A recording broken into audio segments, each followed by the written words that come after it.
Hutton Orbital. They don't make 'em like this anymore. Health and safety won't let us.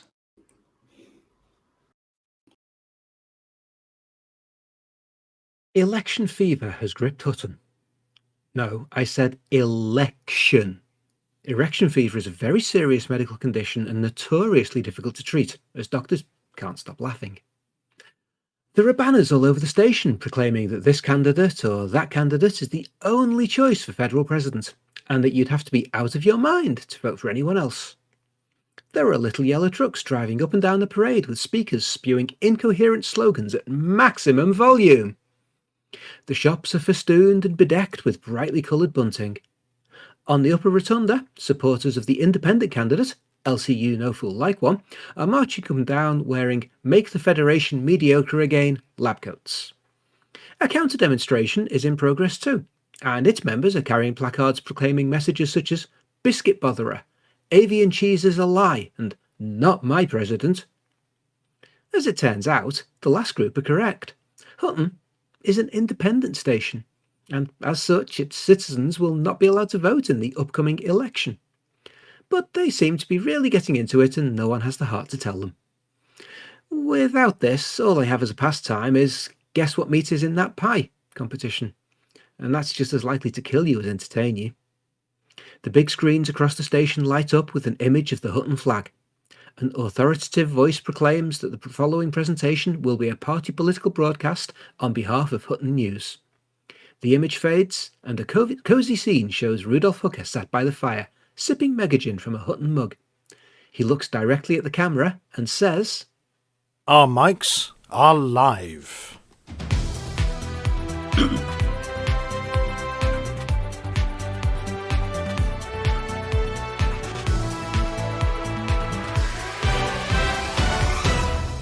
Good evening, everyone, and welcome to this week's show. If you arrived expecting anything but Thargoids, we've got bad news for you. We've still got Thargoids on the brain. I thought the surgery had sorted that. You can get them in your brain now? It's all that probinating. Probably insemination. Give it 9 months and something horrible will burst out of your mouth. To be fair, that happens every Thursday when the apology officer tells one of those aardvark jokes. Oh, well, you've done it now. There'll be no advert for you this week. I am on strike. Oh, thank dog for small mercies. Or large apologies.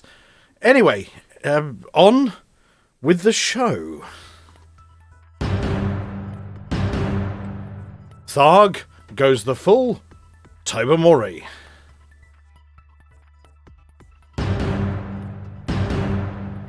Colonial panic as Hanky takes a sabbatical.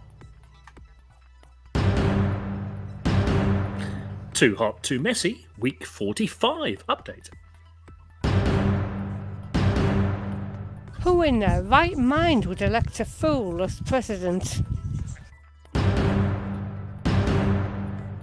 Atras brings us the latest from the front. And bringing up the rear, it's Hutton's system news.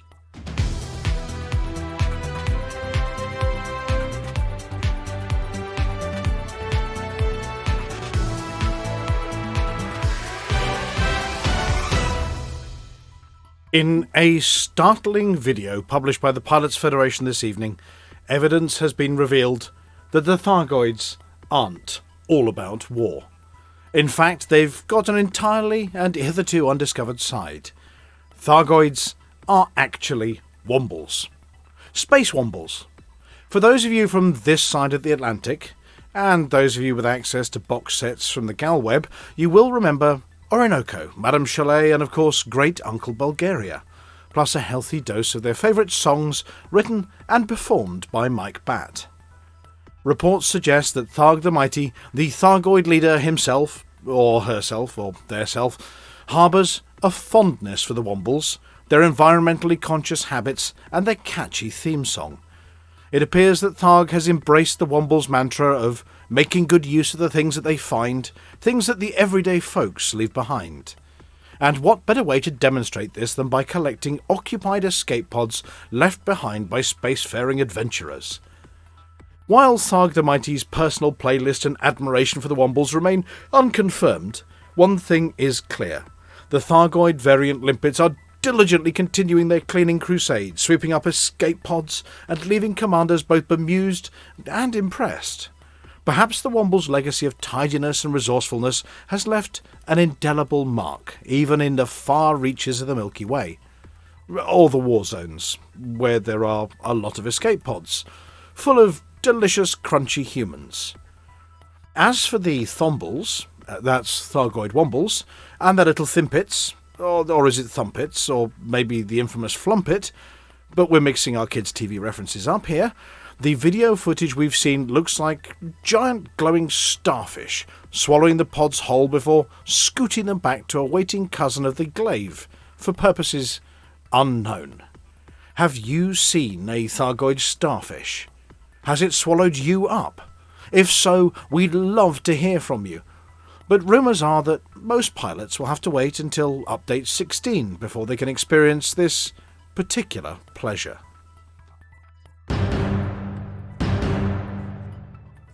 Colonia. For many, a forgotten backwater.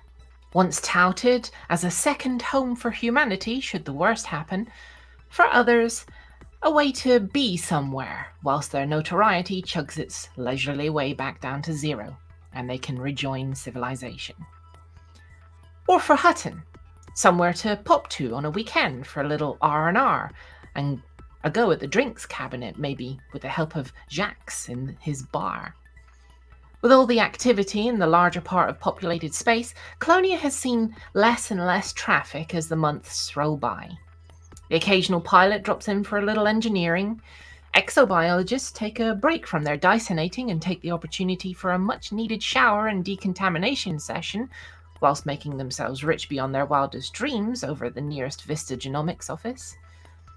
There are tales that only 26 pilots actually stay over at Colonia, and yet more rumours that 25 of them are Hanky clones. So, it was with a little alarm that King Hanky, or one of his clones, sent a message to Hutton HQ that Tyr, one of Hutton's homes away from home over in Colonia, needed a little bit of a hand. Tyr isn't a system that Hutton owns per se, but along with other members of the fragile and ancient alliance of factions, Hutton has its responsibilities. And with one faction waxing, our job is to stand in the way and say, no more. However, all the Hanky clones, yes, count them, all 25 of them, had scheduled this week for their annual bath and medical checkup, and as such, were temporarily out of action. Step up the Montgomery Python. One man standing against the forces of, the 26th pilot in Colonia, the mask-wearing evildoer that was pitching friendly factions against one another. From a deficit in the war, the one-man mission machine that is the Python turned the tide, and King Hanky was able to give out a big sigh of relief, possibly due to the relaxants he'd been given by the local nursing staff, as his shoes were amply filled by Monty P. This is a reminder to all Hutton pilots. Don't forget that Hutton isn't just a little 0.22 light years away from the jump point over in Alpha C. There's Fort Mugg. And yes, we know it smells a little funny sometimes, but it would be nice to pop by occasionally with some Febreze and maybe a few snacks for the security team. After 45 weeks, or somewhat over 10 months, Too Hot, Too Messy, the Hutton-led initiative to deliver a Hutton Mug and Centauri Megagin to all the stations in the galaxy has recorded 79,000 deliveries. Weekly deliveries were down last week to 1,100, decreasing the 4-weekly average by 60-odd to 1,282 deliveries a week. One new commander joined the effort this week, Lone Sniper 7439, there he is in the chat, who has already leapt halfway up the leaderboard in their Cobra Mark III with 35 muggings. Yes, it doesn't take much. This increases the number signed up to 291 commanders who represent 95 squadrons. Hutton still has the largest contingent with 93 commanders who have delivered 42,000 individual mugs, more than half the total, and thanks go to all the other squadrons taking part for delivering the other almost half. The Buckyball Racing Club are still in second place with over 4,700, and the Winged Hussars are still holding third with over 3,100. The Paladins are fourth with over 1,900, the Burpit are still 300 behind them in fifth, and the Order of 12 are still closing fast on the Burst, now only 50 behind them in sixth, and the Anti-Xeno Initiative are behind them in seventh. Soteria Accord are eighth, and the Undead are ninth, concluding the 1,000 Club. Yeah, him, Commander Chicks, the one with no life beyond mugs, is still leading the deliveries table with over 11,400 mugs delivered. Some say that he's delivered 1 in 7 of all mugs. Waller81 is second with over 9,400, ahead of Nem in third with over 6,100 deliveries. Shade Blackwall is still fourth with over 4,600, ahead of Infinite Dreamer in fifth with almost 2,900.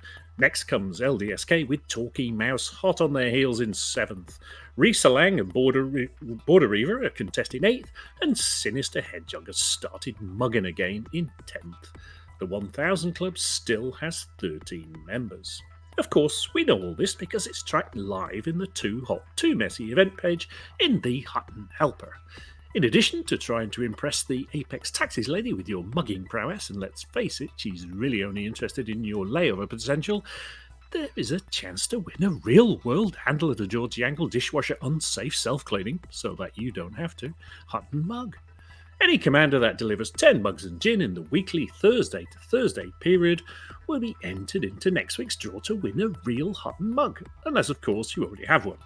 44 lucky commanders have accomplished this so far, and you can see a little golden muggy next to their names in the top commanders table.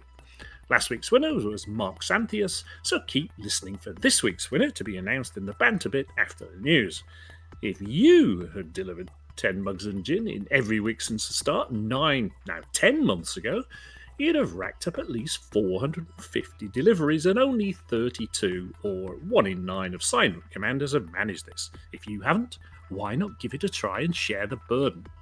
In order to join in the fun, you'll need to sign up by downloading the Hutton Helper from hot.forthemug.com/download, and then you can sign up and your mug and gin deliveries will be automatically registered for you by Antares' non-GMO grass-fed, low-cholesterol replicant hamsters, which might come with a limited lifespan, but do cry real tears in the rain. In a galaxy brimming with surprises, the federal presidential race has taken an unexpected twist with the entry of LCU No Fool Like One, a candidate whose campaign promises a unique background have captivated the attention of citizens across the Milky Way. LCU No Fool Like One, the renowned for their eccentricity and enigmatic nature, brings a refreshing wave of humour to the political landscape. Embracing a platform that defies convention, LCU's policies have left many chuckling and scratching their heads in equal measure. One of the most unconventional proposals from LCU's campaign is the promise of drinks for all citizens at every bar in the galaxy. After all, what better way to foster a sense of camaraderie among the masses than ensuring a perpetual flow of libations? Taking their quirkiness to new heights, LCU pledges to make avian cheese accessible to all, regardless of species. From lactose-intolerant Lacon pilots to cheese-loving Thargoids, the campaign aims to bridge the culinary divide with a shared appreciation for this delectable delight. Yet it doesn't stop there. LCU No Fool Like One's manifesto includes audacious proposals that have ignited the collective imagination. Picture interstellar travel infused with mandatory dancing sessions, karaoke nights at every starport, and jettisoned cargo containers repurposed as floating art installations. Unfortunately, LCU faces hurdles on his quest for the presidency. As a clone, he encounters a unique challenge. The Federal Election Commission struggles to distinguish one LCU clone from another, rendering their candidacy invalid as their DNA detecting mega machine can't tell one LCU clone from another, despite them wearing different tie-dyed shirts and feather boas. Furthermore, concerns loom over LCU's insanity and the classification of their published songs as potential music of mass destruction. As the galaxy buzzes with anticipation, we eagerly await the outcome of this unprecedented election. Will LCU Norfolk Lycon's whimsical charm and unconventional policies prevail, or will the status quo endure? Only time will tell. Actually, if he does any better in the polls, it's most likely that Hudson will have him assassinated. So we reckon it's probably safer if he loses his deposit, as long as he flushes after. Greetings, Commanders! I regret to inform you that this week's report from the Thargoid War Front will be absent from your usual channels. I, your humble correspondent, H5060, find myself in the most inconvenient of circumstances. I'm on my holidays! Yes, you heard that right. The intrepid reporter is off to the most exotic location within the vast expanse of the universe. Picture this, a shimmering pool reflecting a binary sunset with a swim-up bar where a cocktails flow like uncharted nebulae. Or is it nebulas? But let me assure you that it's not all leisure and sun-soaked adventures for your favourite 80s 5060. I've banked my trusty datapad and interstellar radio beacon to keep an eye on those pesky Thargoids, even while sipping on my exotic EXOTIC beverage that's extra xeno-slaying orange-tinged intoxicating cocktail. I may be indulging in much-needed relaxation, but I assure you my commitment to the cause remains steadfast. Now, before you unleash a squadron of interstellar rage in my direction, let me apologise for any disappointment caused by this absence. I understand the importance of Hackswing. I mean, is it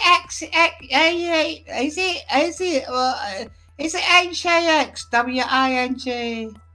No, it's Hackswing. Activity updates and avoidant leaves in your hearts.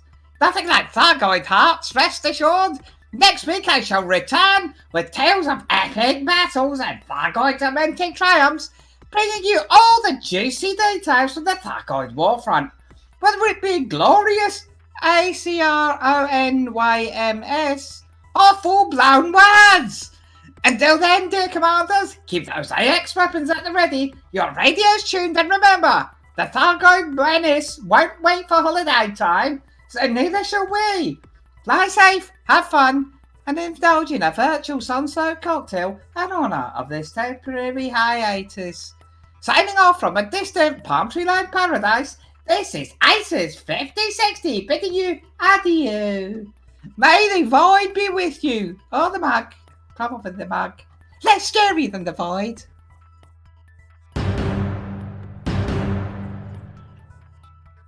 Things are beginning to move a little once more in Hutton space.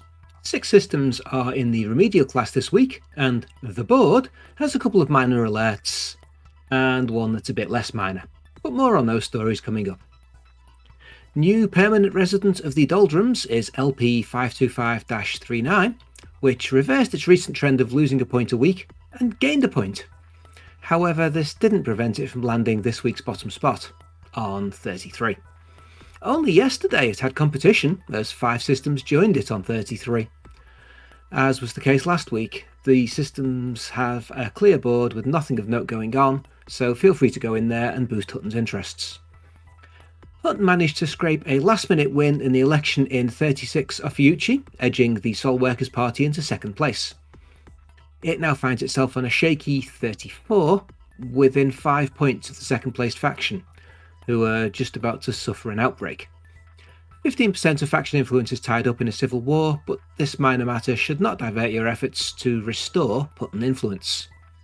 The notoriously hard-to-move Epsilon Indy has arrested its downward trend, gaining another point, rising to 35. Joining it on 35 is Hilpar C, which did not move this week. Low system on the poll 2 weeks ago, Stein 2051, lost 2 of the 8 points it gained last week, dropping it back also to sit on 35. A system we haven't seen in a while is Kokory, which has dipped into the zone of concern, to settle on 38. No rundown could do better systems would be complete without including Barnard Star. Doing much better recently, but nonetheless a system which will never be the brightest bulb in the chandelier. It finds itself on 39 after recovering from last week's infrastructure failure. Another system with an infrastructure failure is Wolf 359, so ship in water purifiers and power generators, which might seem a little odd as this is normally where we go shopping for them in Hutton Space. At the overachieving end of the Hutton Systems table, we have 5 systems on or above 60%. Actually, 2 bang on 60, but 3 are over 70. We are in expansion, so tune in next week to find out which dump we've expanded into. Priorities this week: if you want to truck something, and the answer is yes, you do, boost 36 Ophiuchi and LP 525-39.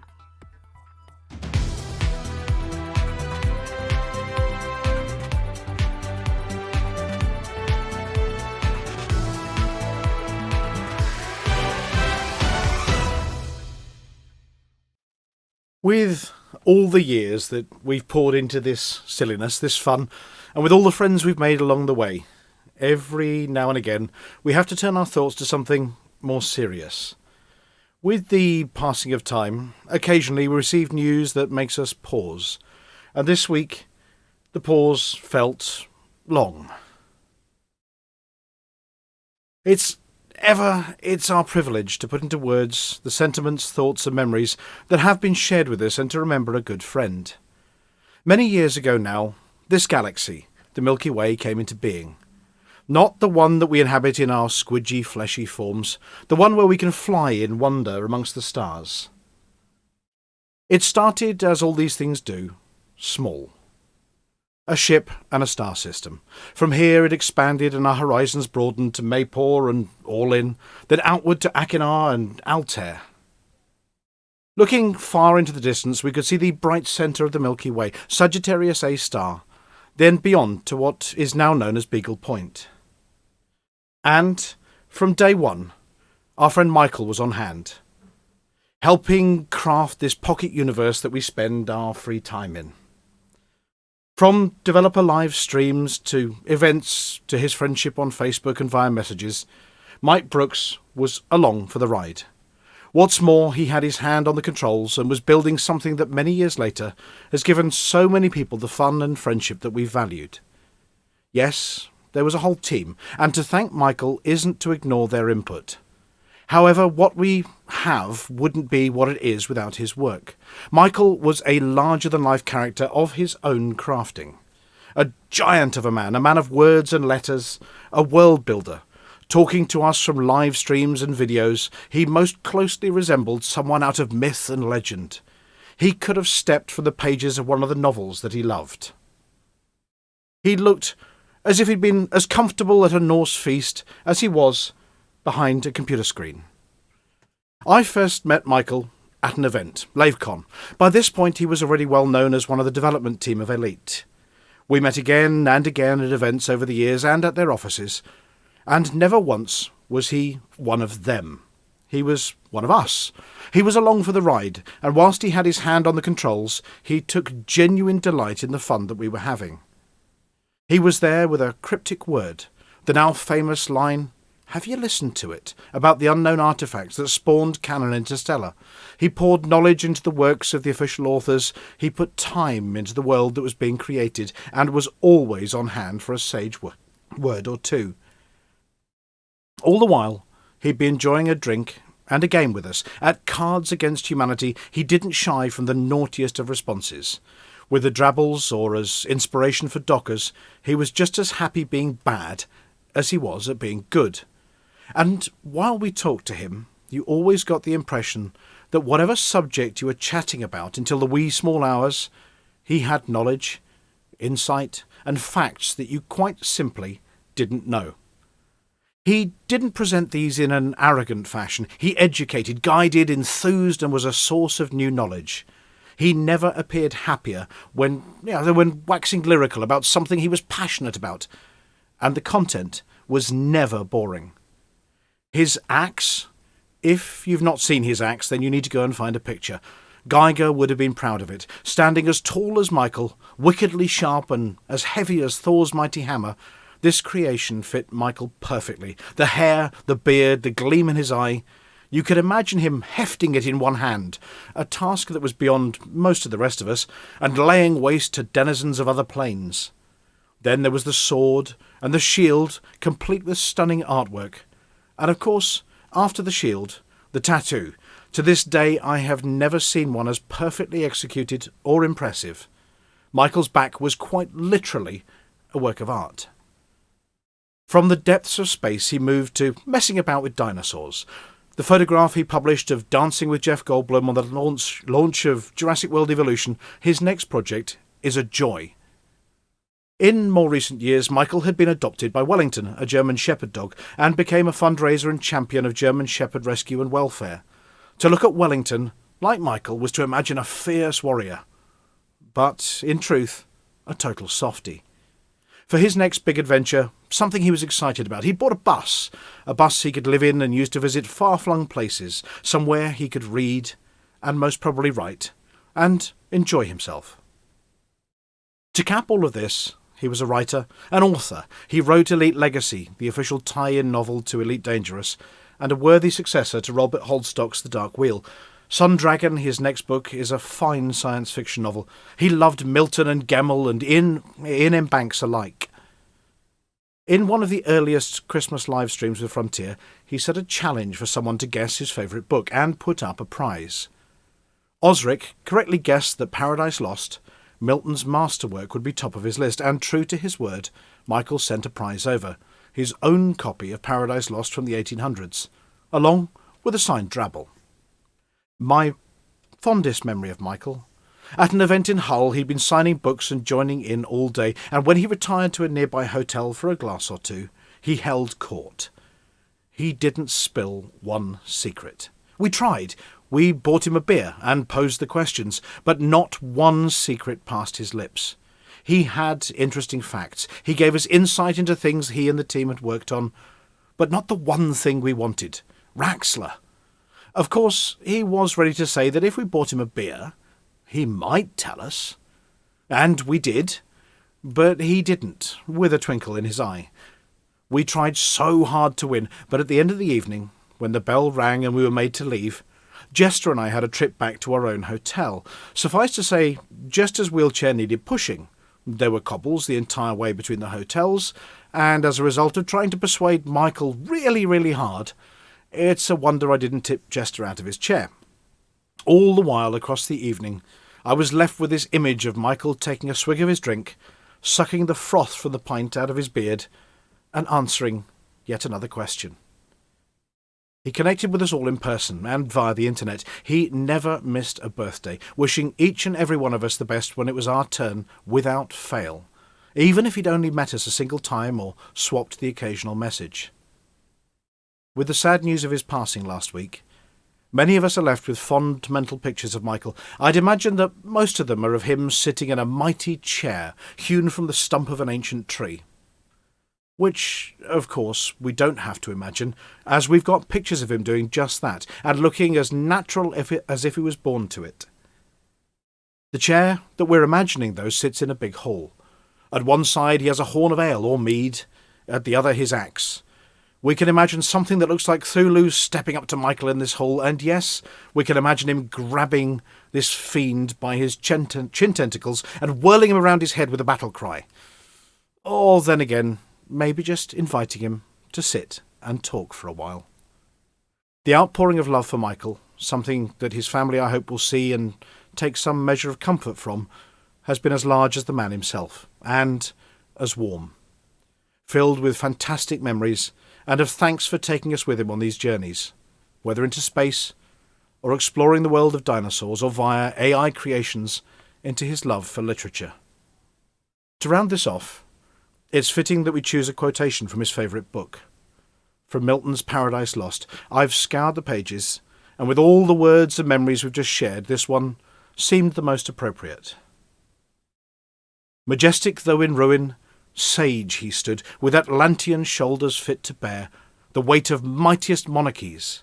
His look drew audience and attention still as night, or summer's noontide air, whilst thus he spake. Michael Brookes, it's been a joy. A Titan, a gamer, an author, a charitable and kind man, and our friend. Rest in peace.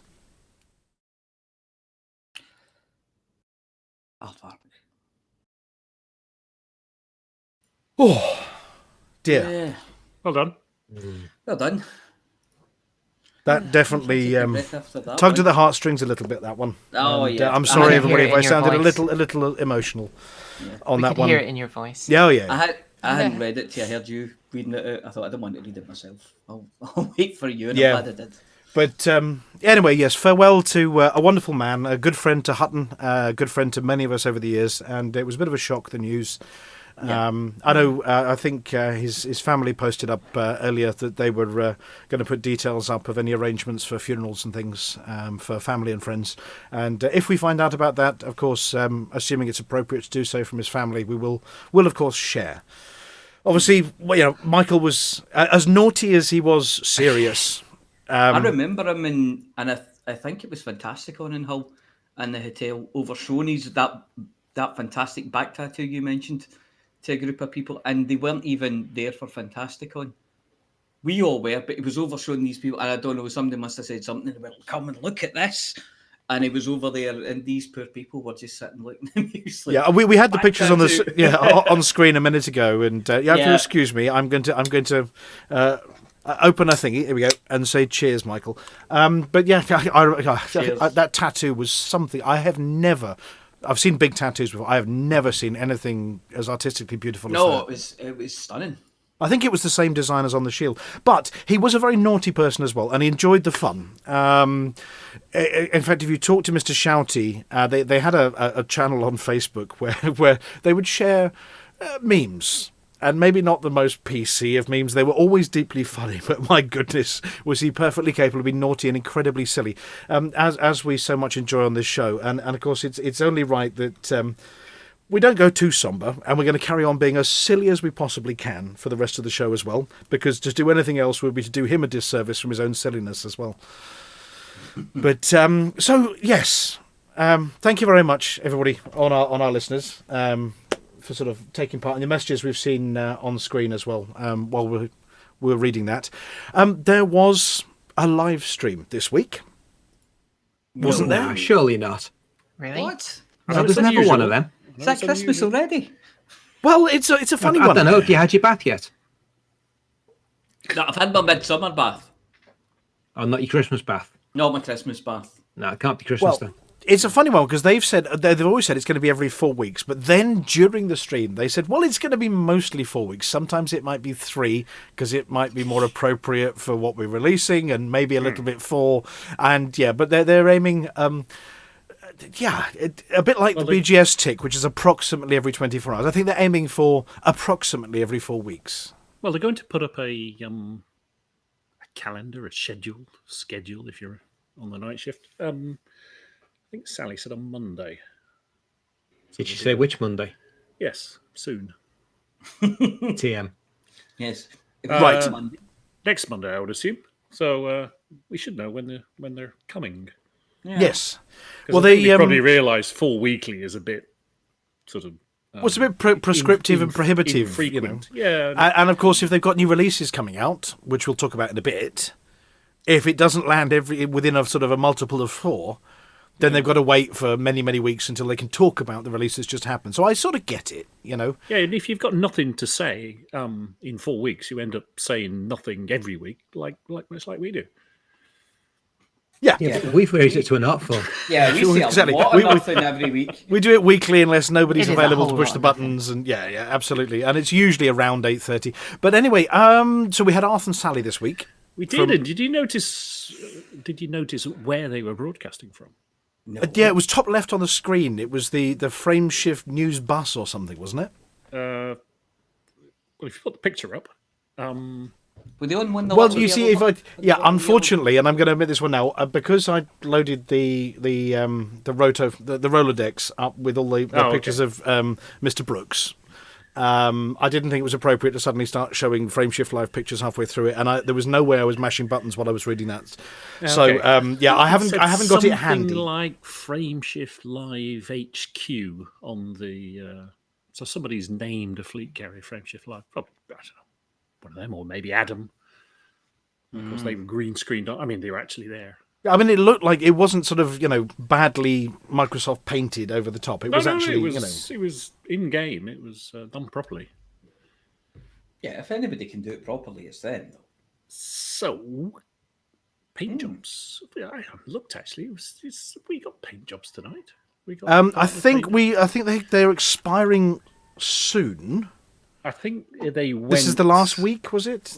Yeah, do you remember the desert snake wrap ones that glowed in the dark? You could get those until the end of this afternoon's live stream, so don't go looking for them now. Right. But they are having more, but they did have some quite nice. The Anaconda reminded me of Streaky Bacon a little bit. Summer paint jobs with Solar Ray and the Chieftain had. They're not happening on our thing tonight. Yeah, because the snaky ones are the ones they gave away, and then yes, we've got. Well, they're gone now. Hippie Solar Ray things. Yeah, if you didn't watch them earlier during the live stream, you've missed them. But yeah, so they're going to obviously the purple always there, and the nameplates and bits and bobs. So speaking of paint jobs that you can get. I mean, there's so many people streaming Elite now. Lots of opportunities to pick up whatever's going at the time. They haven't told us what the next batch will be, the summer ones. But they're saying every 3 months now they're rolling out a new card, a new intake of Elite Partner programs. So they did talk a little bit about the third-party developers, like we talked. Yeah, the Inaras of this world and those kind of things. Cat I think. And Holly about. So they are expanding it, but it was originally aimed at content creators. Yes, and they were quite clear to say that they do understand that there are other contributors out there in the community. It sounds like they're doing something for the 3PDs. Third-party developers, but we don't know what it is yet. I'm just glancing. I guess it's kind of difficult to give Inara Twitch drops because they don't stream on Twitch. So yeah, I think it was more makes sense. Yeah, recognition on the website and those bits and bobs. That hoverboards and jackets. Yeah, well, I don't think for the 3PDs actually. Having chatted to a few of them, it's about that. It's about the fact that can we get some recognition? We exist because way more people use us every day than actually stream. So yep. Yeah. Anyway, well, I'm sure we will hear from the 3PDs at some point about that. They had some giveaways as well and some more anagrams. Yeah, so I didn't recognise any of the commanders. They certainly weren't on truckers who managed to win these, but they're quite nice. Corsair haptic headsets. 2 of those were given away. So. Yeah, they looked quite good, and then we're talking about giant headsets at some point. There's apparently a big prize coming up at the next live stream, I believe. Yeah, and they say by big prize and monitor. Are we thinking one of those sort of super duper curly widescreen? Goes right round you. I have to wait and see. They did give away. Do you remember the postponed Christmas event in Cambridge in the end in February? I think there was it an Acer monitor they gave away a 4K 32-inch monitor. So kind of stuff. Well, they're giving away whole PCs and chairs, and I mean, basically, every now and again they empty their office of cool stuff. Yeah. But anyway, so the exciting bit they were talking about, I don't know who else watched it. Well, they did go back over the last patches before they talked about future. Now, Amelia, Yes. there was much cheering and waving by Arthur about the pulse wave scanner. You know, the thing that goes ping in asteroid belts. Yes, the ping machine. The ping machine. Did this room suddenly get a lot bigger? Well, we opened the door and let a second Flossy clone in. Because we have an echo. Oh, do we? I think we've got two Flossies in here. Oh, hang on a second. Which Flossy's the real Flossy? Hanky's Would the real Flossy please stand up? Let's take this Flossy out. There we go. Hang on a second. Is that the real Flossy? Flossy, are you the real Flossy and you now in? I can't talk. You can't talk. Yes, you can. Talking. Oh, can you hear me? Oh, good. Yeah, we can hear you. I'm trying to set a key, press to talk on. Ah, on the right. map. Well, are we getting an echo anymore, Amelia? Or are we good? No, we're good. We were We're talking about the ping machine. The ping machine, Flossy, the asteroid ping machine, not the bong machine. Ping. Or Is it the a 1 million credit machine that goes ping? yeah, that one. I wish. Ow! Did you have Yes. to use my head for that test? Well, it had to go bong. Yeah. But Yeah. Thanks. anyway, so Amelia, as our resident miner, apparently the pulse wave scanner is now doing the thing and properly highlighting not the stuff behind you but in front of you, and there's been no feedback to say that their changes haven't worked, so we're going to assume the pitchforks are away and the flaming torches are away and it's actually doing the thing again now. Maybe. Fingers crossed. Yes. I haven't checked that out yet. Oh, we need to send you out there in something suitable to go and ping a few asteroids just to test Yeah. for us. Yeah. But if anybody has actually tried it, then please do give us some feedback on the chat channel or whatever to let us know whether it is actually A-OK. So they cheered about that. They cheered about the quality of life things they put in. And actually, the last patch, they were talking about the fact that the feedback they had was some of the best they've ever had about the small patches. They did talk about the names of the patches. The 15.02 maybe isn't the snazziest. Favourite. Yeah, snazziest of names. Maybe they want to call it Alan or something. I don't know. But then, dun, dun, dun, they started speaking about U16. We still have a lot of... Now U16 was sunk in the... it was sunk off the coast of Norway, wasn't it? Can't remember. I don't know. I don't know either. I'm just making this stuff up. Yeah, well, anyway, update 16. There is an update 16, and in fact, somebody, Sally, update 16. let slip that there was also an update 17. It was the English channel. Pardon, what? It was the English channel. U16. What, the English Channel was sunk off the coast of Norway? That's That'd be right. Oh, ridiculous. right, okay. It was. And 25th of the October. English channel is turning up on the 1st of August. That's The right. first week of August, I should say. No, U16 will surface in the English channel on the 16th of August. And broadcast update 16 to us. Right, anyway, there is an update 16, and it's coming sooner than you think. First week of August, and it contains stuff. But to help them introduce the stuff, they brought a pair of guests with them. Somebody want to let me know who the two were? There was one very tall guest, and there was one very new guest. One of them was in shorts, which should be obvious because he doesn't wear anything else. Well, if it's like any of the rest of us, including Flossy and everybody else, we're all dying of heat exhaustion in. Well, he said he did South like Britain. the summer months because nobody challenged his sartorial choices. No, possibly. Anyway, that was Tom, wasn't it, Mr. Kewell? Yeah. Yep. The terribly tall Tom. That's And the one. then alongside terribly tall Tom was a new member of the... Well, not new. He's not that new. He's been with them 5 months. Was Max. And Max, I think, is one of the AI programmers.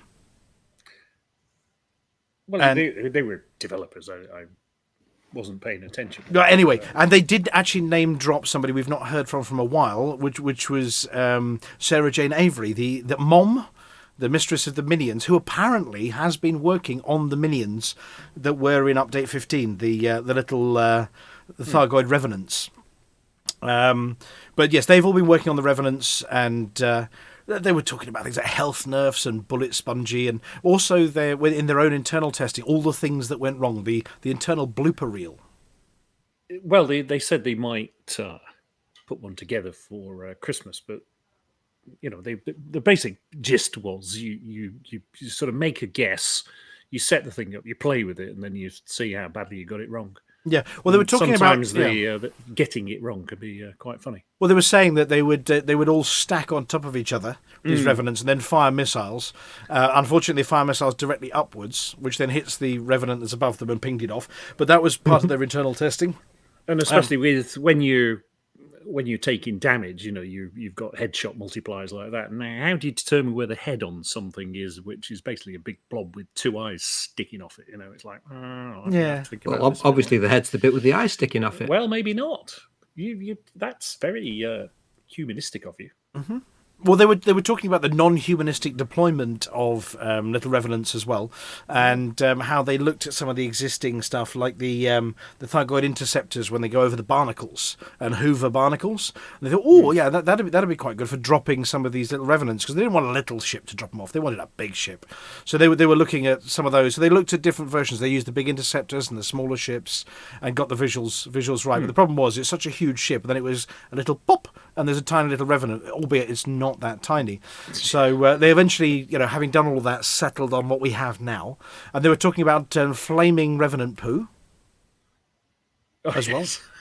And how originally, when they threw the flaming revenant poo, it would stick to you and stick to your head. Unfortunately, it would clip through your head. Yeah, and that didn't work, so they changed that. But yeah, they were talking all about development of the revenants, but then they started talking about Update 16 and what was coming next, and they showed, as we showed at the start of this news broadcast, a little video. The Wombles. The Wombles, yes, Thargoid Wombles. There is a new, we're saying new Thargoid, a bit like the old Thargoids, but the glaive. It looks a bit like one of the glaives. But it's got spinny things going around it. And then they cut to a scene where the spinny things looked a little bit like limpets. So they actually did look like starfish. And they'd fly towards what looked like an escape pod. And then the starfish bit would, at the front, the glowing starfish bit, would grab it. And it would whittle its way back to the glaver-like ship that they were launched from. We don't know what for. I mean, we know they have been already hoovering them up using the bigger ships, using tractor beams or something. This is the first time we've seen them actually picking them up by hand, so to speak. Well, all that technology, you've got to have a limpet of some kind, haven't you? Yeah, absolutely. Or because I suppose maybe the glaives aren't big enough to have a tractor beam. I don't know. So we shall find out. Yeah, they 6 weeks. Is it only 6 weeks till then? 6 weeks. Now, they didn't release details about the Update 17 when it was coming. They just sort of said there was one. Well, originally, before 15 came out, they didn't really say what number they were, but the updates were April and November. And April was obviously put back a month to get it right and was released in May. And the November one, because I was expecting them to say December or whenever it was, but they said August. And I'm thinking, is this brought forward, or have they taken November and chopped it in half? Or I don't know. So whether we're getting an extra update, who knows? Well, don't know. But I think they said that it was so well received, all the small updates, that they were packaging up a load of these other bug fixes and bits and bobs, and trying to get those ones in as well. I suppose you've got to get enough together to sort of be a whole bit of content. So like a new Thargoid, for instance, would fit that bill.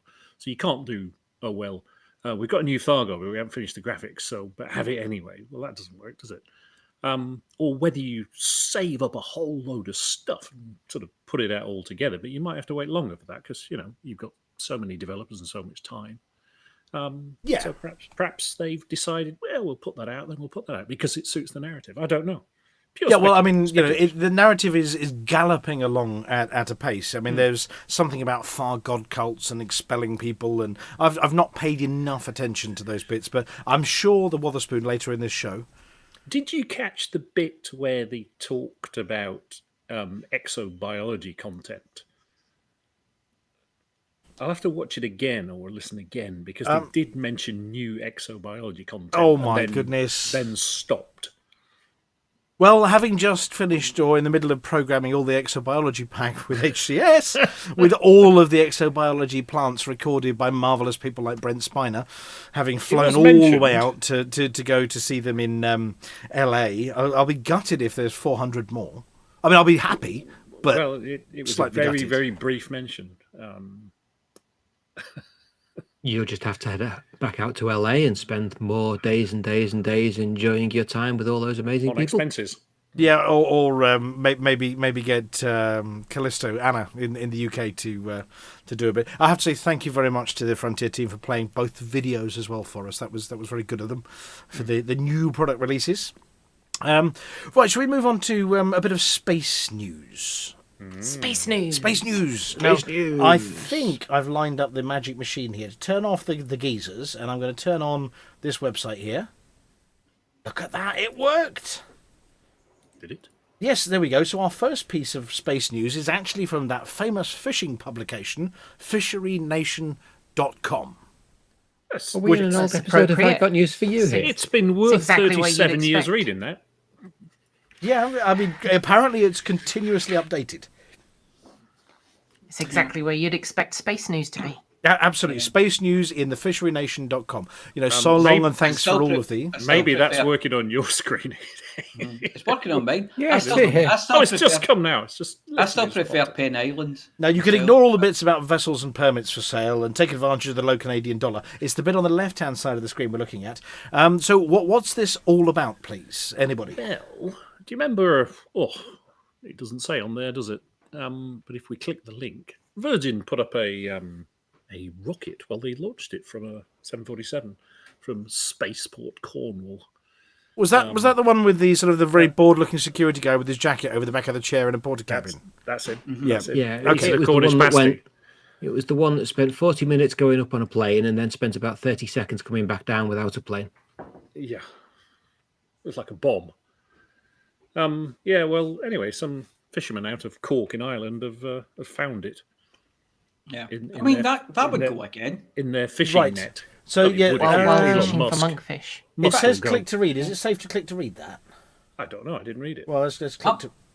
Yeah. Elon Musk is going, a bit of teacup, bit of Yeah, you buff, can buff teacup right that. out. It doesn't let me click to read it. So yes, apparently they found a bit of a rocket. There we go, a smashed bit of rocket, which is well done. Have you ever had monkfish? It's delicious. Or anchovy? No, monkfish. Monkfish is nice. So and then we have the second article. Ugliest bloody thing you've ever seen. Oh What, yeah, the rocket? they're bottom feeders. Yeah. They monkfish. look a bit like anglerfish. You but they're leave not. my bottom out of this. Poor man's lobster. Certainly don't feed it. It's like the steak of fish. It's delicious. Very meaty. Yeah. I thought that was tuna. Mouth on them. No, that's the chicken. Oh, no. That's sea chicken. No, that's Yeah, the guy you sea get to chicken. see your piano. Right. God. We all got that. It was funny. Which And to bit? think Nah. I didn't The do piano. any art jokes tonight out of respect, and now we're having to listen to this. Right. Okay. Let's move on to the next one. Hotsat. Hotsat 1. What's a hotsat? Sadly, it's not ours. Well, it's got a flag. Look, I can see it on screen there. It says hot you at the have a front, but it's not flag? ours. It says here it's a novel British satellite designed to map the heat signature of buildings. Oh yes. Now we're even putting up satellites that can talk about how hot it is. It's hot. I mean, as Flossy can tell you, with the big industrial-sized fans that she's got going. Yes, it's quite warm at the moment in the UK. Now, I know anybody from Texas who measures their temperatures in things around 100, or it's not actually hot, but we don't have aircon. So, yeah, we do need a stiff breeze occasionally. But apparently this isn't about how hot it is in terms of the weather. This is how hot your building is, or how much heat it loses. How heat efficient your building is. Yeah, basically, absolutely. they're looking at the temperatures of roofs to see which ones are hotter than they should be, I thought that was especially the- in low temperature times. Yeah, But what about flats? What happens if the top flat is, well, obviously heat rises, so the top flat is going to be a lot hotter. Well, Yeah, but if it's insulated, they just get free heating. Yeah. No, it's great. It's great when you've got 8 flats around you because you never have to put the heating on. Well, what I think they're doing is they're actually looking for Flossy's onion head factory in the roof space. Oh yeah, they're going to find Yeah. all of them, aren't they? Yeah. Oh, they're going to find a lot of them. Yep. All the cannabis farms. But apparently it's going to help the whole country achieve its ambition of becoming climate neutral by 2050. Oh, that means they're going to fine you. Yep. And apparently they're going to point out detect you from space and the fine you. 20%. I think you'll find that the fine is called your gas bill. Yeah. Oh, yes. You can have a smart meter where you can watch your house mug you in real time. Yeah, they're also talking about urban heat islands. Now, this isn't like Love Island or anything. It's a TV show. But apparently, these are places which are sort of unnaturally warm because they get sort of hot and stay hot, like car parks and retail centres in towns and cities. But here we go. There's lots of thermal images on there. They're not the rude ones that you get going through the airport. But yeah, yes, apparently they spent £100 million or poured £100 million into this satellite so that we can work out what's hot and what's not. But they can see, for instance, where factories are heating up canals and rivers. That's what's on screen at the moment, is a discharge from an industrial complex changes the water temperature in a nearby canal. There we go. Very naughty with that factory. Yes. And apparently we're rubbish. There you go. There's a map on screen that says the UK, and that's both North Britain and South Britain. Apparently we're naughty. Because we have the worst heat loss in our buildings of anywhere in Europe. We're marginally worse than the Belgians, quite a bit worse than the French, and an awful lot worse than the Swedish. We're definitely going to get but the thing is, when it's bloody freezing outside, you tend to put a bit of insulation in, don't you? So I can understand why Norway and Sweden are pretty low. Everything's triple glazed. Yeah, and I suppose in Italy it's the other way around to keep the heat out. Yes. Not the heat in. I mean, a lot of places in southern Italy don't have heating. I'm not surprised. Mediterranean, Because, you don't imagine, have heating at it's all. 34 degrees outside. I'll turn the heating on. Yeah. At which point, Yeah, Commander sounds a Chicks bit goes chilly. crispy, his moustache curls up at the corners, Yeah. Oh, so that's how he does it. Yeah. Trade secrets. And actually, one it isn't in the notes here, but we saw Commander Chicks is actually movie famous as well this week. Did you watch the little video that I sent you there? Oh, yes. I did. Yes. I never thought that would come out. How was Bruce Willis when you acted with him? Much younger, I think, is the answer. Well, yes. Yeah. Younger and still learning. Are you in Die Hard? He was a pop of a Hudson Hawk, even worse. It was. We're not going to name the film, but if we just sort of give some of the cast that were in it, maybe the chat can name the film. We had a bit of Bruce Willis. We had Richard E. Grant. Who else do we have in it? Chicks. Yes. Chicks, yeah. Frank Stallone is in it. Frank Stallone. Yes. Andy McDowell. Andy McDowell. And who is best buddy in that one? Italian-looking chap, Danny Aiello. Danny Aiello. Yep. James Coburn, of course, one of his last roles as well. Oh. Sandra Bernhard, who always freaks me out completely. And David Caruso very early in his career. Oh yes, yeah. But actually, you weren't as Commander Chicks. I think you were credited as Donald Burton. Well, yes, it's. But we'll have stage names, don't we? Not Burton. Yeah, but you uncanny resemblance, right down to the knife in the sleeve and everything.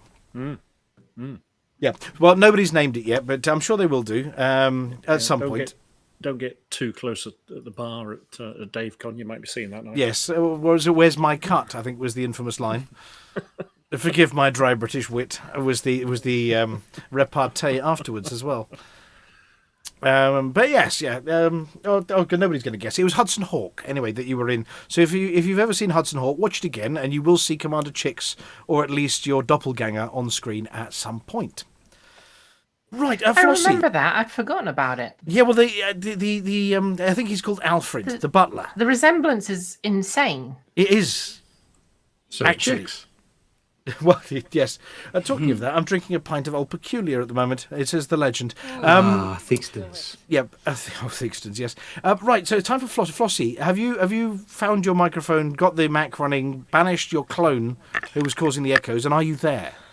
Yes, I'm here. You're here. Hang on a second. I'm going to turn you back up again because you've gone a little small and far away. Let me just boost you. Here we go. We're going to boost you. TeamSpeak. Oh, clunk, clack. Right, there we go. So now, last week, Yes. Mr. Shouty got his dates wrong.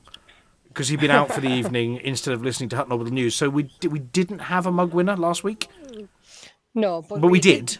We didn't have one in time for the show, but he did give me one the next morning. Right, and have we let this person know who they are yet, or is this a virgin announcement? Yes, so let him know in the Discord, and he has actually read it. So fantastic. So who was this? He has emailed as it well. Was Mark Santhius. Congratulations, Commander Mark Santhius. On, And this week we have Sinister Hedgehog. Woohoo!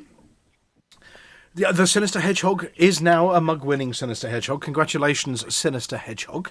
Can somebody please let us know, how does the Sinister... I've gone a bit Roger Moore there. Sean Connery, Sinister. Sinister Hedgehog claim their mug?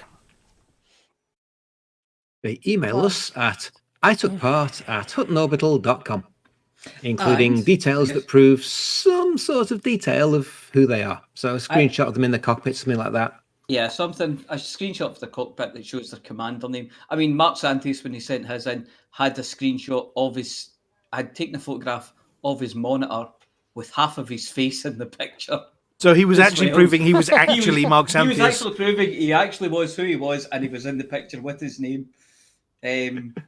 So yeah, that was very entertaining. Well, congratulations to the Sinister Hedgehog. Yes, we do need a picture of you looking sinister and hedgehoggy at some point. Left-handed and hedgehoggy. Yes. And before we sort of move on to the next bit, was there anything else that we needed to add? Because, of course, you're sulking, aren't you, Apology Officer? I am. Yeah. No word of the week? Have a word of the week? The word of the week is missing. And use that in a sentence, please. We can't use the word of the week in a sentence because it is missing. There you go. I hope that was helpful. Yes, and if and there are no aardvarks this week after our scurrilous claims at the start of the before the news. I'm not doing it. Yeah, not doing it. Sulking now. No aardvarks. No. I wanted to be relatively respectful this week.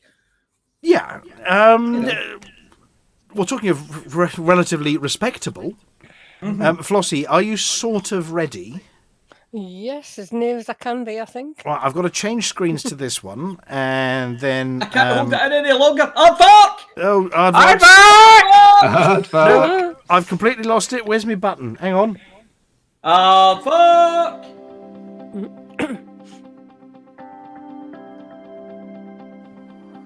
It's Flossy. It's Flossy. It's Flossy. It's Flossy. And the community goes. Hello, Flossy here with this week's Community Goals news. There were no CGs to report on last week. Today we have 2 new CGs. Aegis appeal for Titan tissue samples, and also Azimuth request to Titan tissue samples. Requests for tissue samples obtained from the Thargoid Titans have been made by Aegis and Azimuth Biotech. Leon Bangery, science correspondent for Vox Galactica, reported on the rival initiatives. The Titans offer a tremendous opportunity for xenological research, but carry equally significant risks. These involve passing through the maelstroms, caustic clouds, and energy barriers, avoiding Thargoid patrols, and escaping with tissue samples intact. Only the most determined pilots would undertake such missions, and the 2 leading anti-xeno organisations seek to attract these individuals with their considerable payouts. There are numerous unique materials identified so far. In this campaign, Aegis and Azimuth Biotech are looking to acquire a large stock of tissue samples. These are recovered using research limpets at various points of the Titan's architecture, acquired from the minor flaws in the Titan's highly protective outer layers. Ships outfitted with a pulse wave xenoscanner and research limpet controller, or a suitable multi-limpet controller, can collect these materials. Aegis has developed its caustic zinc launcher and Thargoid pulse neutralizer to pass through the maelstrom, and will look to use further xenological resources in additional advancements. Azimuth Biotech has vowed to use samples to develop cutting-edge military countermeasures to Thargoid aggression. While signed up to the Aegis initiative, can deliver Titan tissue samples to Weiberg Station in the Kaisersberg system. If Tier 1 of the campaign is reached, the top 75% of contributors will receive the following paint jobs: Alliance Crusader Aegis Garrison, Federal Gunship Aegis Garrison, Imperial Clipper Aegis Garrison. While assigned up to the Azimuth Initiative, can deliver any Titan tissue samples to Stabler City in the Degeriman system. If Tier 1 of the campaign is reached, the top 75% of contributors will receive the following paint jobs: Eagle Azimuth Callus, Fertilance Azimuth Callus, Crate Mark II Azimuth Callus. The campaign began today, the 15th of June, and will run for 1 week. If the final target is met earlier than planned, the campaign will end immediately. To earn rewards, you must sign up as an active participant before delivering any deep tissue and partial tissue samples obtained from Thargoid Titans to Weiberg Station in the Kaiserberg system, or to Stabler City in the Degeriman system. And that's it for this week's CG News. Flossy told you what to do. Thank you, Flossy. Next up, we have the duo of the Galnet News Digest, frequently accurate, sometimes relevant. It's Commanders Beetlejude and Weatherspoon.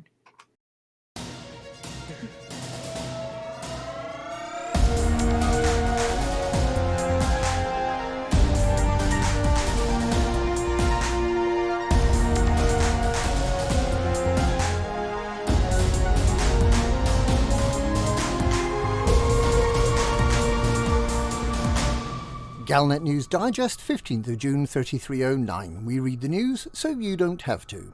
In this week's news we consider the federal presidency, and we wonder if Azimuth can come back from the dead.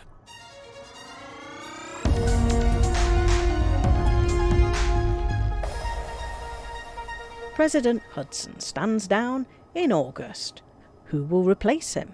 The candidates are Hudson's deputy, Jerome Archer, the architect of the Proactive Detection Bureau, a law so popular it has driven at least a dozen systems out of the Federation.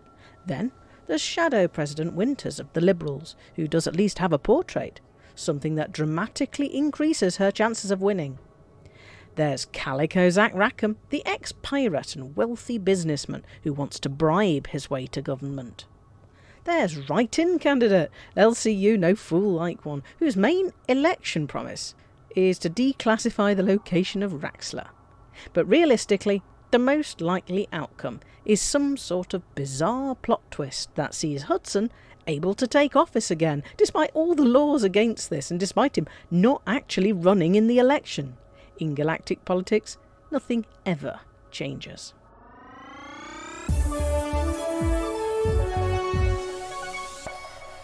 Azimuth Biotech, the company run by Head-in-a-Jar Salvation, the company responsible for twice attempting genocide on the Thargoids and responsible for getting them to invade the bubble at the end of last year, thinks it can kickstart itself once again by encouraging commanders to use Aegis technology to gather Titan tissue samples, which it will then use to create a superweapon to defeat the Thargoids.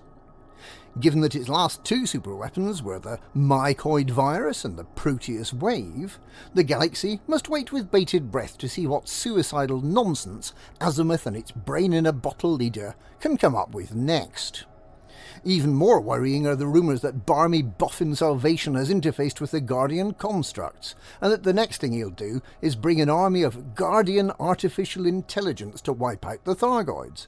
He probably won't care too much if humanity ends up as collateral damage in this potential galactic extinction level event, which could easily leave gourd mollusks as the most intelligent creatures left alive. The Thargod cult will be delighted. And that's this week's Galnet News. Galnet News. We read the news, so you don't have to.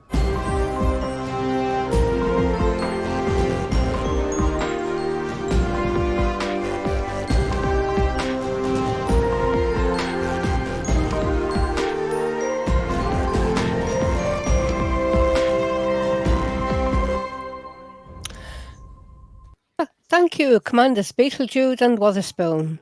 And now over to May Harkness for the Hutton Helper results.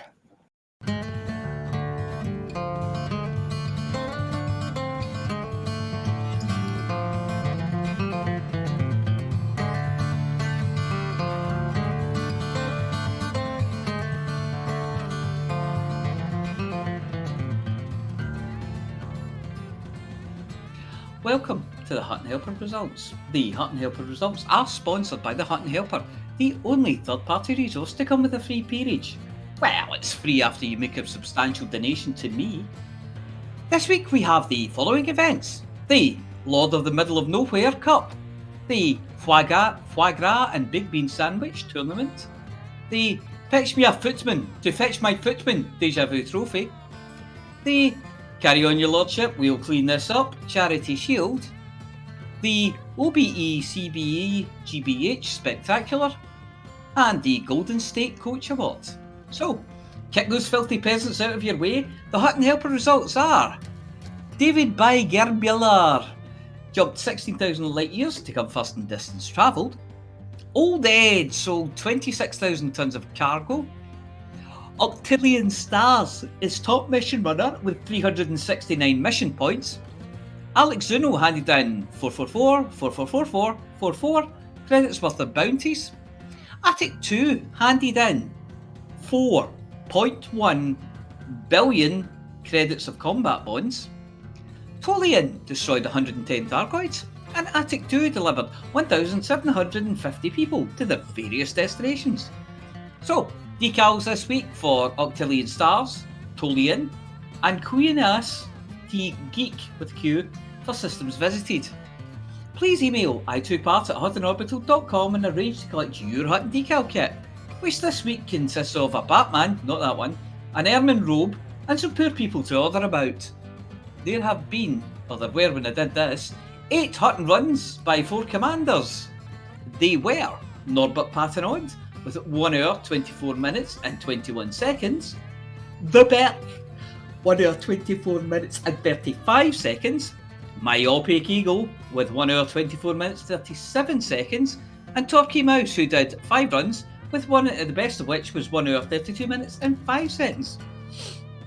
But you don't want to hear about that. What you want to hear about is how there is a whole galaxy of stuff out there needing litipulated, desalinated, sugared, taken offline, exploded, launched, verified, motivated, evacuated, unfriended, ejected, manhandled or woman-handled, smeared, deflected, emphasised, apostrophised, lasered in the face, snuffled, flip-flopped, mistranslated to and from Spanish, frothed, chilled, mugged, ginned, wrapped up with a pretty bow, shipped, short, rescued, stewed in their own juices, battered and deep-fried, dead-drop, painted, rolled down a hill, destroyed, bought, phoned in, squeezed, inflated, patched, liquidated, evaporated, smelled, licked, discombobulated, then recombobulated, headbutted, eviscerated, compressed, enveloped, strained, fermented, murderized with an S, interrobanged, upcycled, violently downcycled, unicycled, disallowed, then reallowed after consulting VAR, loved, adored, cherished, and probinated.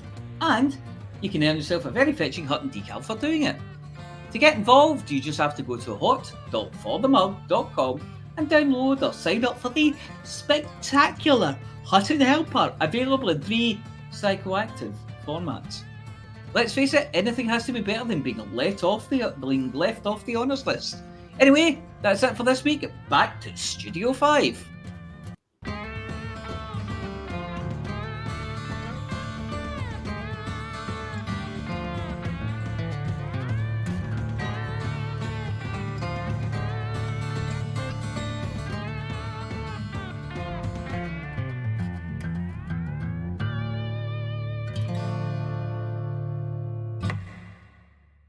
Thank you, Mia. It's always a joy to hear your dulcet tones doing the sports results.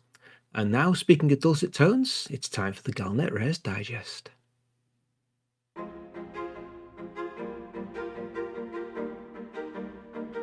You are about to listen to Amelia Hawke.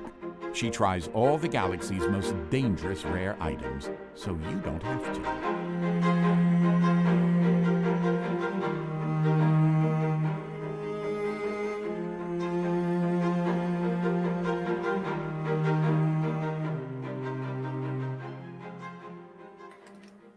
The ancient marketing slogan says that diamonds are a girl's best friend. And for a modern miner, low-temperature diamonds come close, but mainly because they're a great way of affording a life amongst the stars. However, there is absolutely no substitute for a companion. And there's no better companion than one of the many species of domesticated pets brought from old Earth, or found amongst the creatures from Earth-like worlds throughout the Milky Way. Human companionship is great, don't get me wrong, but adorable fluffy pets with wide eyes and unadulterated love that they lavish upon you, well, you can't beat it. In fact, they don't have to be fluffy. It can be your local tropical aquarium or your scaly reptilian friend. For some, it's their stick insect, and others, the more traditional four-legged canine companion. Cats, well, no one is sure who is the pet in that relationship, except the cat, who's quite sure that it's actually imperial and you're indeed an indentured slave put in this universe to serve its every whim, and able to be disemboweled at the first opportunity should you look at it the wrong way. There are a few problems with pets in space, the first being that they tend to be fragile. Your average Shih Tzu isn't cut out for zero-G. Hamster balls don't work too well when Hammy is running around in circles and bouncing off the walls, and in general, your average trip to Beagle Point doesn't lend itself to walkies with Rover too well. Then there are the quarantine rules. If you land at an Earth-like with a non-native species, you'll have to provide paperwork, inoculations, and poor Nemo is likely to spend the next 2 weeks in isolation before being allowed out of his fishbowl to explore the planet. Unlike humanity, who benefit from advanced medicines, performance enhancers, and various cybernetic and biochemical enhancements to enable life amongst the stars, your pets just don't get all the cool gear. This is where the biomorphic companions from the Xihe come in. Xihe, a former military economy, suffered an extensive period of peace in the last century. The demand for advanced weapons, landmines, and the latest in death-dealing laser technology disappeared almost overnight, leaving the military research scientists unemployed and looking for new work. Their specialized skills in neural technology, biomechanics, and cyborg enhancement left them with only one option: companions. With anthropomorphic AI banned throughout the galaxy, they turned their attention on the next best thing: companions for spacefarers. Near perfect artificial life forms, non-sentient, although that's often debated for certain species. They re-engineered their military hardware and software to be able to bring the perfect companion to the market. The Xihe biomorphic companion was born. Better than real being the marketing slogan. These animals, ranging from spaniels to pythons, clownfish to trumbles, and the occasional micro and guinea pig, provide all the comfort, company, and companionship of the genuine species, just without the drawbacks. Want a guinea pig? One that will survive trips through frame shift without being turned inside out? One that won't defecate all over the inside of your cockpit every time you're hyperdicted? That doesn't carry pathogens? The Xihe biomorphic guinea pig is what you want. It looks like a guinea pig. It sounds like a guinea pig. It goes eep eep a lot. It will sit on your lap and look up adoringly at you all the time. To find out more, I've traveled to the Xihe system, and I've made a visit to the in-station garden centre, which just happens to have one of those little rooms at the side full of adorable creatures. Every single one of them an artificial life form, but indistinguishable from the real thing. There was a bit of a set in the year 3301 when the Empire decided to use the technology behind the biomorphic companions to bioengineer some slaves to turn into master chefs. Intense digital training via implanted biotech. Well, the outcome? Voight-Kampf tests, incept dates, murders, tears in the rain, and of course, people wondering whether master chefs dream of electric sheep. The law is very clear. AI is prohibited, particularly human form AI. But pets, imitation animals, apparently they don't count. And this is where Xihe have cornered the market. As such, Asimov laws of robotics don't count. These aren't robots, they're not true AI. They're just animals. But having sat here for a while, holding a Xihe rabbit on my lap and stroking its fluffy ears, my blood pressure has lowered, my endorphin levels are raised, and, well, to be fair, I'm cooing over it as much as I would a real one.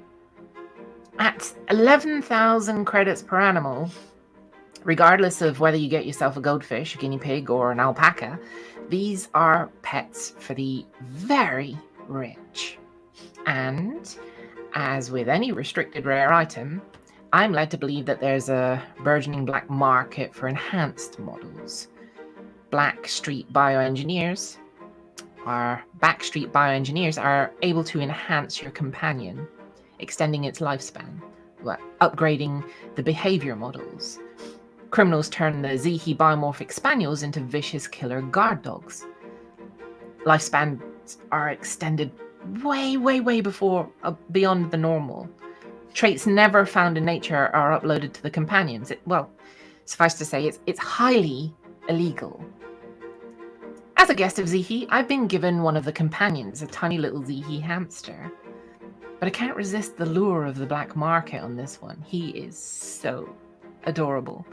And out of the factory, like his real-life counterpart, he has a heartbreakingly short lifespan, so I've popped to the seedier side of town to see if they can give me Hammy Mark II that will last me long into my old age and keep me company. The proprietor of the store is a little iffy about me knocking on the door, but I've got a local personality with me, and he's vouched for me. The walls are lined with augmented companions, from cyborg enhancements to sizes, shapes, and colors that you've just never seen before. Before I know it, I've handed over enough credits to buy myself a decent diamondback. And he's stuck his hand in a drawer, rummaging around and pulling out a chip with a sticker on it, and it says Mesocracetus oratus, or the golden Syrian hamster, and the number 2.0 in pen after it. Anyway, he's not a talkative sort. He seems very interested in a vivarium labeled Python regius hankius, which appears to be filled with hundreds of identical snakes. Back at my hotel, I put Hammy in his Xihe carry case, dropped the chip into the slot on the side, keyed in my owner's code and clicked the upgrade button. Little Hammy twitched a little, and then he laid still. But he's back to his normal self now. Of course, I don't know if it's worked. I probably won't know for a few years yet, but he appears not to have suffered any ill effects. This is Amelia Hawke reporting for the Galnet Rares Digest with a new Xihe biomorphic companion, and this is probably the least dangerous rare I've ever encountered. Hammy, no! Bad hamster. Ow! Okay, I might have to take that back. Hammy's just bent open the bars of his cage and... Oh my god, his eyes, they're red! What is that? Is he slavering? Is he growling? That's adorable. He's attempting to growl at his own reflection, a teensy tiny little hamster growl. Hang on. Hammy, stop that! Sorry, listeners. Ow! God, he appears to be attempting to disembowel me? hang on. This isn't right. That chip was supposed to make him live longer. Let me double check. Oh dear. The label has peeled right off. That cheeky black market trader. This isn't software for a hamster. This says honey badger. Hammy, come back. Hammy. Okay, let me try this again. This is Amelia Hawke reporting for the Galnet Rares Digest. And I've just seen a Xihe biomorphic Syrian hamster kick 9 shades of biowaste out of one of the station cats. And he's currently has the janitorial staff cornered. Let this be a warning to you. Do not attempt to upgrade your companion. God, thank goodness I didn't get one of the parakeets. He'd probably have sold me some knockoff Velociraptor software. Has anyone got a steel bucket? Or a cattle prod? A dart gun? Someone must have a dart gun. Help!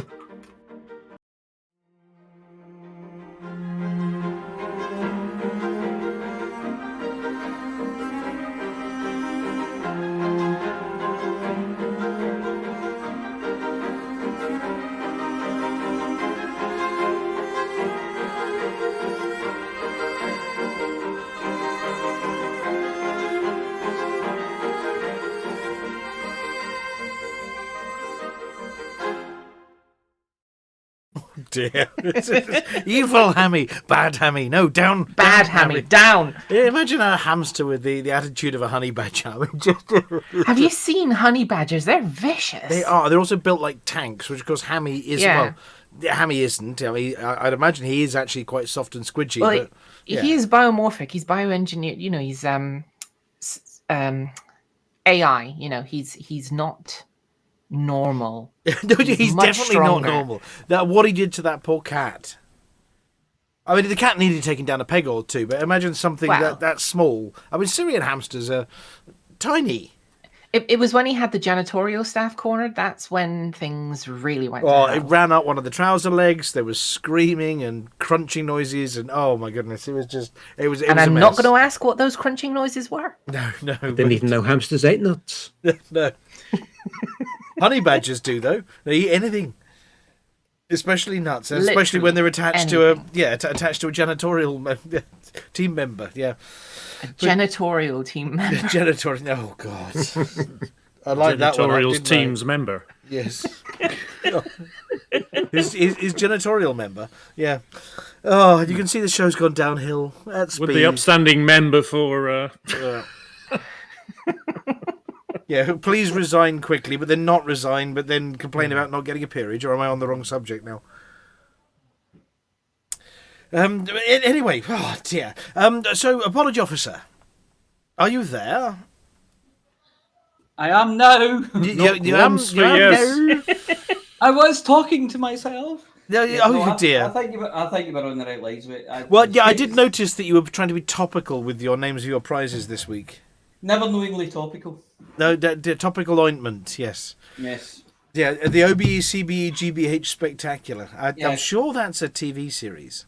It's just a combat. That's the combat one. That's the one for most combat pods. Yes. So obviously you got to have a bit of GBH. Ah dear, 90-day suspension from our aardvark jokes. Does OBE stand for outrageous Boris episode? Yeah, yes. Yeah, it's difficult to define an outrageous one these days, though, isn't it? Or the continuing Boris episode. Yes. Or the, Yes. Oh, dear. I think it stands for ongoing Boris episode. Ongoing Boris episode, yes. Yes. CBE is continuing Boris episode. Well, It's here's almost the thing. Go on. Oh, I'm going to say it's almost like Boris and Trump talk to each other, and Trump. Do you know what? I was going to say just the same, exactly the same thing. He's going, I'm going to stick it to the establishment, and Boris goes, hold my beer. Exactly. I mean, at least only one of them's actually ended up in a federal court. We don't do federal courts over here, but you know what I mean. If we did, we'd be in one. Oh dear. Yeah, you see these nuclear secrets here. Look, I'm not supposed to show them to you. It's a bit, I mean, Hudson and Trump have a lot in common. That's all I can say. You know, keeping all those naughty pictures of imperial family members just in case he needs to blackmail them. Not that anybody in the year 2023 would be doing anything like that at all. With notes on French presidents at all. But no, it's not based in fact. Anything I just said, just in case there are lawyers listening. Allegedly. Yeah, allegedly. Hey, is that the lawyers don't listen to this.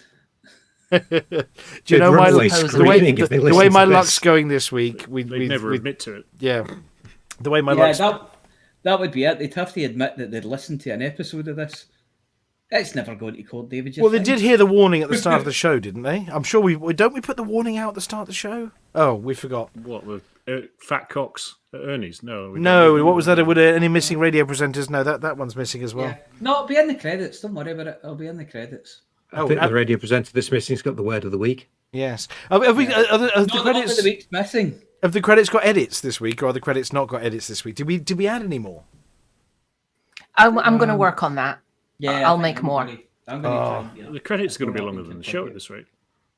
No, it's a random pick from them. It's every week to catch them all. It's the randomizer on which of the two tunes it's going to play, and it is a 50-50 chance. So, yes, I ought to program it up so that it plays the right one with the right one, I suppose. But before we end the show, does anybody, other than Amelia, wait for it. Wait for it. We haven't put the warnings out yet. Easy, calm down. Calm down. Easy now. Step away from the big can of Monster, just for a second. And the Xihe biomorphic Syrian hamster. You're on headphones, right? I am, yeah, luckily. Yeah. You're in so much trouble if this gets listened back. I don't care. You better hope she doesn't listen later. Oh shit, August. Oh no. Yeah, so would you like me to get the scissors out? It'll be fine in the edit. Yeah. You'll be fine in August. You'll be fined in the edit. Yeah, we do have to say thank you to Uncle Sean for picking up the pieces of me not uploading the audio version of the one from the 25th. Oops. Thank you, Uncle Sean. He'll listen to this when I don't upload it on the next one as well, but I am around tomorrow. Is that what we're calling him now, Uncle Sean? Yeah, he has to be Uncle Pond or something. We can call him names. He's not live, so he can't get to us. Yeah. Yeah. Pond, Sean. Pond. Well, he's been busy rescuing baby birds that are jumping out of trees without realising they haven't grown their wings properly yet. No, that was me. You realise I'm gonna call him. I think it was him as well. You realise that every time I see him now, I'm going to call him Uncle Sean. Yeah. I saw it fly tonight. Well, I thought you said that the local carrion birds were going to come and get it. Well, Tuesday night there was an incident at 4 a.m. or 5 a.m. Oh, I didn't hear it, but I was told about it, and it wasn't pleasant. What, the Xihe biomorphic robin chick disemboweled a passing, fox or something? The one. Yeah, okay. Yeah, I think it was a squabble between a seagull and a fox over who was going to eat this tiny little thing. Oh dear. Fox won. Oh, so you had many dismembered, feathered friends? No. That was only one. There I have thought you were been going to say 4. the fox ate the I've seagull. counted 4. And I saw one flying around in the back garden a couple of hours ago. So I don't know. Okay. I can hear the other ones in a couple of gardens up. Yeah. Oh, going eep, eep, eep, eep. Yeah, Come here. Like a let me homing finish you off. beacon. Yes. Yeah. And then the parents rush off and feed it. And there's one next door as well somewhere. Are we talking about the foxes or the robins? Yes. Right, okay. I thought you were going to say that the Z biomorphic robin disemboweled a passing bin lorry, but... Yes. No, chasing it down the road, chewing a tyre. Yeah. Yeah, that's the foxes. Yeah, well, yes. Anyway, well, other than that, and the Rob Robin that's not bobbing along, did anybody have anything else? No, I'm back again next week, I think. What date are we on? When's next Thursday? 22th? The 22th. Yeah, I think I'm around on the 22th. Oh shit! I think thanks for the warning. Yeah, I think my next excursion out to assuming of course I can replace the car, which is now my wheels are no more. They will be going to the scrapyard. You just have to take the other one. I can't take the other one. You can't take the other one. Doesn't have enough room in the boot. I might be able to fit a laptop. Yeah, that's all you need. Yeah. 21st century, man. So yes, I might have to go and sell a kidney to try and get some more wheels so I can get back to work on the first and tooth, and of course take my dear old mum on holiday. but that's a month later. So, yeah, I'm around next week, Litho, so you can relax. Super. But no, let's have a look at the weekend after. It might be the weekend after. The week after, I might not be. Possibly. Ooh. That's the 29th? No, I'm on site on the 1th. So the 6th. Oh, the 1th. Yeah. So I'm around for a little bit. Yeah. As I'm wont to be at this time of year. Other than that, Flossy, have you cooled down a bit yet, or are you still being thoroughly cooked by unseasonable northwestern weather? Being cooked, definitely. So I've got the window wide open as I can't have my fan on. Oh well, letting all the flies in. Yeah, that's the trouble. Oh, I've got one of those tennis bats with the electric tennis bat. Oh yeah. Well, we've had more trouble with midges lately. Been going out for walks during the day. They must have headed south for their holidays. And poor Rob gets he's totally covered in midgie bites. They don't go for me. Just Well, for that's him. because he's so tasty. Apparently, it's a blood group. I heard. Yeah, I heard that. Yeah. Right. Would you happen to know which one?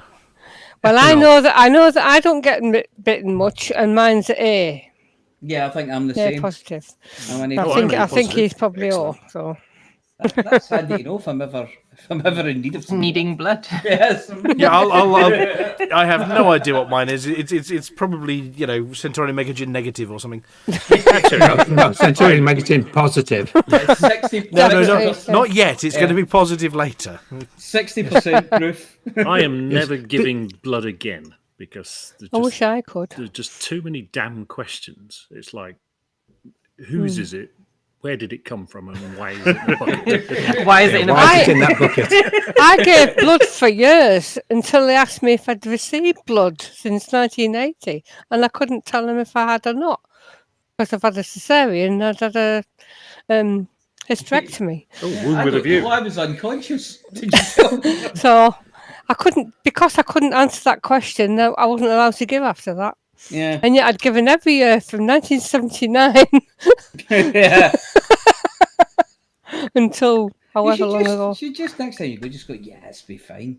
you would know by now if it was a problem. Yeah.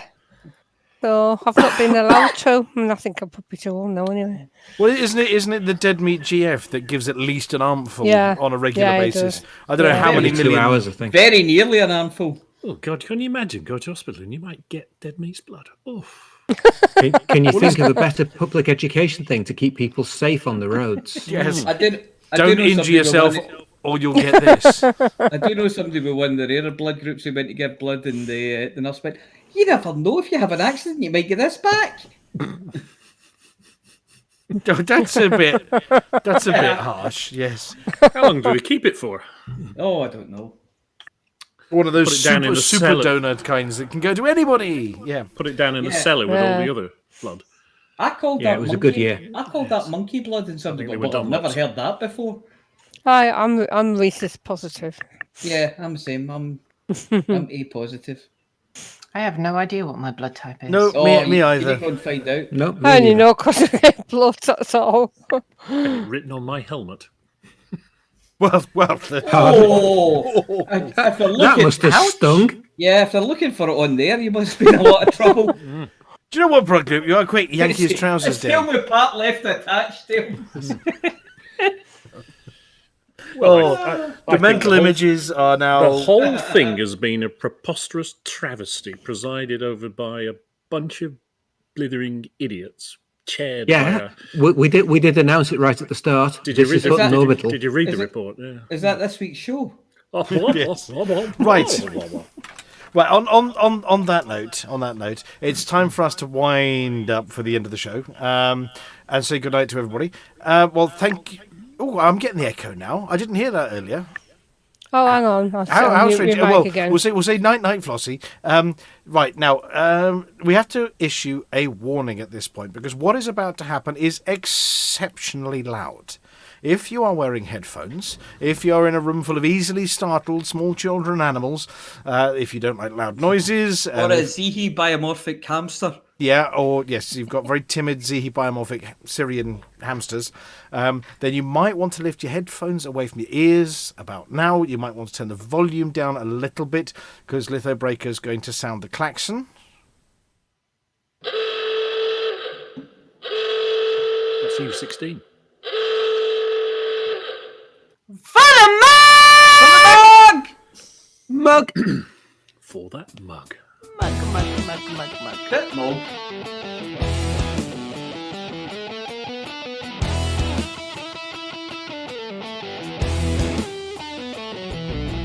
No journey too long and no cargo too small. The profit margins never really mattered at all. We're gonna take the cargo where it's needed today. Super cruising all across the Milky Way. We'll take anything, anytime, anywhere. Loading up the T-9s to the brim with grain. For the mug, yeah, you know just where we're coming from. For the mug, now everybody sing the Hutton Trucker song. For the mug. Flossy always seems to crash into the sun. Swivel likes the pilot on the Xbox One. Alvin at the front, you know he leads us well. Trucking across the galaxy, now everybody yell. For the mug, yeah, you know just where we're coming from. For the mug, now everybody sing the Hutton Trucker song.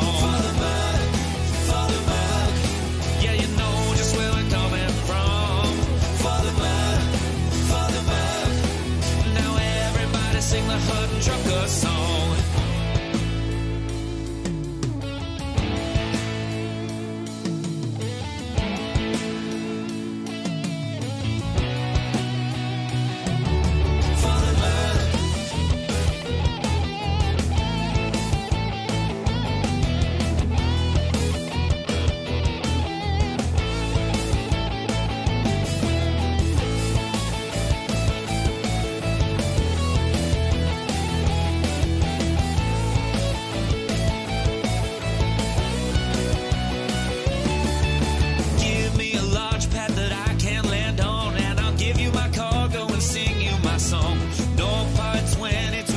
To go cruising to Hutton, whoa, no journey too long and no cargo too small.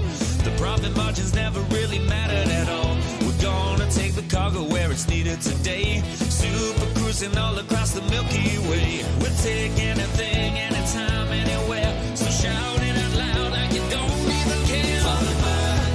For the mug, yeah, you know just where we're coming from. For the mug. Now everybody sing the Hutton Trucker song. For the mug, yeah, you know just where we're coming from. For the mug, now everybody sing the Hutton Trucker song.